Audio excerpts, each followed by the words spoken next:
Believe your own hype that much? I am the hype! Captain, I think I got you. What's up everyone, Silverpone here, and today we're going to talk about some Budokai Tenkaichi 4. Well, the newly announced game that was announced during Dragon Ball Battle Hour, and the newly beloved Dragon Ball game that is having everyone on the edge of their seats at this moment, whenever waiting for the game to come out. So, I just want to kind of go over some of the points of Budokai Tenkaichi. I wasn't really like a main player of the Budokai Tenkaichi series. I was more so like the Raging Blast 2 kind of guy getting into Dragon Ball. But nevertheless, Budokai Tenkaichi is an amazing title, and many do say that it holds the candle to what a Dragon Ball Z game should really feel like at the end of the day. So, a lot of the aspects of Budokai Tenkaichi, as I'm sitting here looking at some gameplay and amongst many other creators that have released gameplay as well, it does look like the game flows very well, and they have, you know, a lot of options for super attacks and just as well as characters. The characters are amazing. There's a huge selection of people on the roster, so you kind of have like your fill of whatever kind of battles you want to make in the series, you can kind of do. There's even like Grade 8 Vegeta, which is insane. But a lot of the gimmicks that Dragon Ball Budokai Tenkaichi does incorporate, a lot of people are skeptical whether or not they will be implemented into this new game. Be it will this game be called Budokai Tenkaichi 4, or will it be called Dragon Ball Super Budokai Tenkaichi, or, you know, how are they going to go about it? Is it going to be like a remaster, or is it going to be... I'd assume it wouldn't be a remastered game, because in the trailer we did see Goku go Super Saiyan Blue, which is indicative of Super in and of itself. So I highly doubt that it would be a remaster. I think the closest thing would be a reboot, though. It could either be a reboot or just a whole new game in the series. Reboot meaning like if they just go like Dragon Ball Budokai Tenkaichi, like, or Dragon Ball Super, Dragon Ball Z.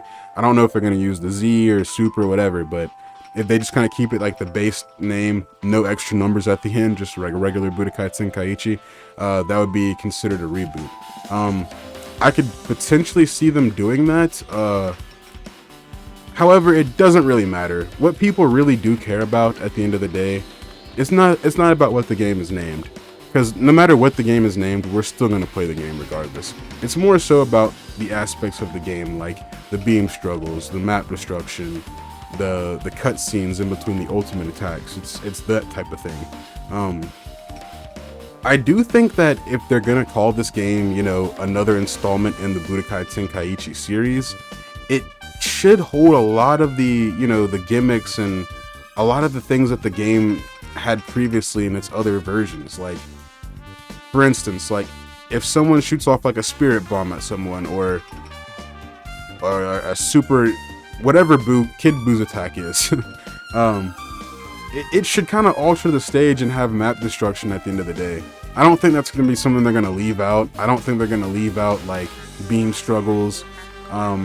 Everything that Budokai Tenkaichi has incorporated, you should see implemented into this future game for sure. The only thing that wouldn't is if they kind of include the entire roster. The entire roster, I've seen people talk about this online. I've seen like Rhyme Style, some other people go over this. But if the roster is huge, there's no problem with that. But the thing is, they can always take a huge amount of characters and make them DLC. And in this day and age, like, everything is kind of DLC. If you really stop to think about it, all the games that we do get nowadays, like, they're released, and I guess you could say some of them are complete or some of them aren't complete, but when you incorporate DLC, it's kind of like saying the game isn't completed yet, you know? And a lot of DLC for a lot of games, like the downloadable content, they have stuff that's better in it than the actual game itself, which is crazy. So it's pretty much like you got to pay for this, you know, if you want to have like the best of the best. That goes for like all games now. It's insane how it just kind of took over. I think Fortnite might have been like the starter for all of that, but who knows? Being that that's how things go nowadays, though, means that Budokai Tenkaichi is most likely going to do the same thing. And we've seen Xenoverse do the same thing. We've seen Fighter Z do the same thing. Kakarot. There's no way that this game has no DLC. The base roster of the game should be kind of solid, though. I do think that since they have a lot of the models to work off of, depending on if they're using the same coding for the game, or if they're, I'd assume they are, because if they were to recode the entire game, like, I feel like that would take more time, but they would be able to improve more, like, more little intricacies, like, in the coding. But I think they're going to take the base model from like 3 or 2, whatever, and just kind of like upgrade it and work on it and make things better. That would make more sense. They save more time. They can get more things, like the quality of things just improved a lot better. But yeah, the DLC is certain to happen. Like, let's just be honest, guys. Moro, like all the manga characters, they're going to be DLC. Some of the super characters too, for sure. Like, we're not going to see the entire super roster. They could do that for the Tournament of Power, maybe, possibly, but I kind of see them making like Ribrianne and like other people like DLC. I mean, Ribrianne, if they're going the Tournament of Power route, I think that all the people in there should be like included in the game. That only makes sense. But being that it is Bandai, like, who knows how they're going to go about it. Like, they're always going to try to see how they can kind of get a little bit of money out of us, the fan base, playing these games, even more so from just buying the game. Which, you know what, like, you can't even be mad at them, because it's the way things go now. Like I said before, all these games do this. Like, let's not just target Bandai for it. Like, all these games do it nowadays. It's rare for a game to just come out now and have no DLC. I thought Elden Ring would kind of hold that title for a while, but Elden Ring got announced for DLC too. But it's granted, it's an amazing game, so people do want more DLC in that. So yeah, that's besides the point. Budokai Tenkaichi, man, it's, like I said before, everything that you see in the past games, you should see in the future for this new game. Because it wouldn't make any sense at all for them to just call it a Budokai Tenkaichi and not have any of the aspects from the previous games. It would just make more sense for them to make a new game at that point if they're going completely different. So everything you see, and expect it to be in the game. The only thing we're not going to see, like I said, is all the characters. There's probably going to be like at least like 50 to 100 maybe, if we're lucky, in the base roster. After that, everything else is going to be DLC for sure. And depending on how they go about the DLC, who knows how many characters would be in one pack. You could probably have like, they might go the Xenoverse route and put like 2 or 3 characters in one pack, or they might even do like 5, but who knows. If they're going to charge DLC for the long term of this game, it would make more sense for them to do is the least amount of characters possible.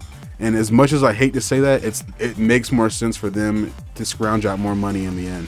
So, and also the game would have more longevity at that point, because they're releasing a few amount of characters every few months or so.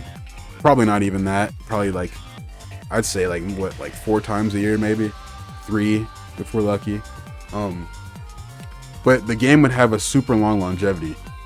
People say that Xenoverse 3, like, you know, like they hate on Xenoverse now, which is crazy. And I'm just here to say, I'm as excited for Budokai Tenkaichi as the next person is. But that doesn't constitute hate for Xenoverse. Both of these games are within the Dragon Ball community themselves. So I think it's a win-win for fans across the board. I don't think it's amongst like, I don't think it should spark a debate between people, you know? Like, we're all eating.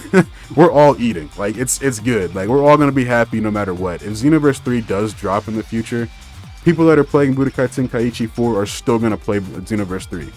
Maybe not everybody, but a lot of people will. A lot of people that, same thing if Xenoverse 3 was announced. If Xenoverse 3 was announced, people that love Xenoverse 3 and play that to the death of them will still play will still play Budokai Tenkaichi 4 if it was announced in the future. So, let's just kind of like dull down the wars a little bit. Like, who cares at the end of the day? They're just games, you know, like we're all gonna have fun. So let's not be like toxic about it, but Budokai Tenkaichi 4, nevertheless, it will be a groundbreaking game for the Dragon Ball community if done right. Like I said, it should have all the aspects from the previous games incorporated, so it should be done right. Ideally, it should be done correctly. So that's gonna be fun. Anyways, guys, thanks for watching the video. Budokai Tenkaichi 4 is going to be amazing. In the future, somewhere down the road, I believe Xenoverse 3 will come out. The sources did confirm this, but remember, Bandai, Toei, anyone, they can always push back anything they need depending on how things are going. You know, they probably have like strategic marketing meetings and stuff like that between like the higher ups and stuff. So everything is just, you know, kind of being decided as time goes on. So we'll see. But I do believe Xenoverse 3 will still happen in the future for sure. Maybe like, be it like 3 or 4 years, who knows? But yeah. Anyways, thanks for watching the video, guys. Sorry for ranting about this for so long, but let me know what you think down below. Leave a like on the video too, by the way, and take it easy.